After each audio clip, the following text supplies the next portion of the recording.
Top quality और consistent performance के लिए सिर्फ सिल्वर पंप नाम याद रखना। और अब बढ़ते हैं आगे। बात प्रधानमंत्री के एक बड़े बयान की। पीएम मोदी ने गुजरात के गांधीनगर से एक बड़ा ऐलान किया है। ऑपरेशन सिंदूर अब जन बल से आगे बढ़ेगा। उन्होंने कहा, ऑपरेशन सिंदूर 140 करोड़ नागरिकों के जिम्मे है। ऑपरेशन सिंदूर सैन्य बलों ने शुरू किया था। आगे उन्होंने कहा कि विदेशी चीजों का इस्तेमाल नहीं करेंगे। 6 मई की रात ऑपरेशन सिंदूर सैन्य बल से प्रारंभ हुआ था, लेकिन अब यह ऑपरेशन सिंदूर जन बल से आगे बढ़ेगा। और जब मैं सैन्य बल और जन बल की बात करता हूं, तब ऑपरेशन सिंदूर जन बल का मतलब मेरा होता है जन जन देश के विकास के लिए भागीदार बने, दायित्व संभालें। हम इतना तय कर लें कि 2047 जब भारत की आजादी के 100 साल होंगे, विकसित भारत बनाने के लिए तत्काल भारत की इकोनॉमी को 4 नंबर से 3 नंबर पर ले जाने के लिए अब हम कोई विदेशी चीज का उपयोग नहीं करेंगे। हम गांव-गांव व्यापारियों को शपथ दिलवाएं, व्यापारियों का कितना ही मुनाफा क्यों ना हो, आप विदेशी माल नहीं बेचोगे। लेकिन दुर्भाग्य देखिए, गणेश जी भी विदेश से आ जाते हैं। छोटी आंख वाले गणेश जी आएंगे, गणेश जी की आंख भी नहीं खुल रही है। होली रंग छिड़कना है, बोले विदेशी। हमें पता था, आप भी अपने घर जाकर के सूची बनाना। सचमुच में ऑपरेशन सिंदूर के लिए एक नागरिक के नाते मुझे एक काम करना है। आप घर में जाकर सूची बनाइए कि आपके घर में 24 घंटे में सुबह से दूसरे दिन सुबह तक कितनी विदेशी चीजों का उपयोग होता है। आपको पता ही नहीं होता है। आप हेयर पिन भी विदेशी उपयोग कर लेते हैं, कंघा भी विदेशी होता है, दांत में लगाने वाली जो पिन होती है वो भी विदेशी घुस गई है, हमें मालूम तक नहीं है, पता ही नहीं है। दोस्तों,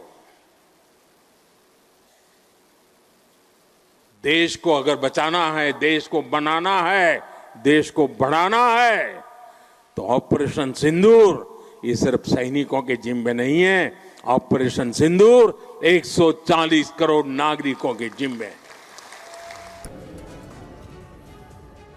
पीएम मोदी ने कहा कि 1947 में जब मां भारती के टुकड़े हुए थे तो उस वक्त देश दरअसल 3 हिस्सों में बंट गया था। पीएम मोदी ने और क्या कहा, आइए सुनते हैं।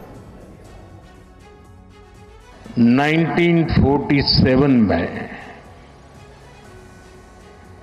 जब मां भारती के टुकड़े हुए,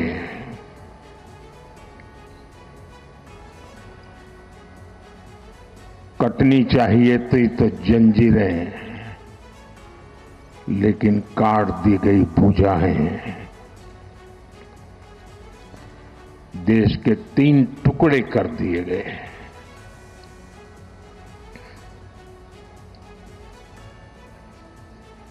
और उसी रात पहला आतंकवादी हमला कश्मीर की धरती पर हुआ।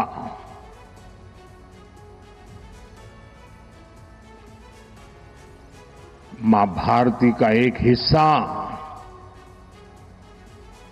आतंकवादियों के बलबूते पर, मुजाहिदों के नाम पर पाकिस्तान ने हड़प ले लिया। और पीएम मोदी ने बताया कि 1947 में पीओके पर सरदार पटेल की बात नहीं मानी गई। और इस मुद्दे पर पीएम ने क्या कहा, सुनिए। अगर उसी दिन इन मुजाहिदों को मौत के घाट उतार दिया गया होता,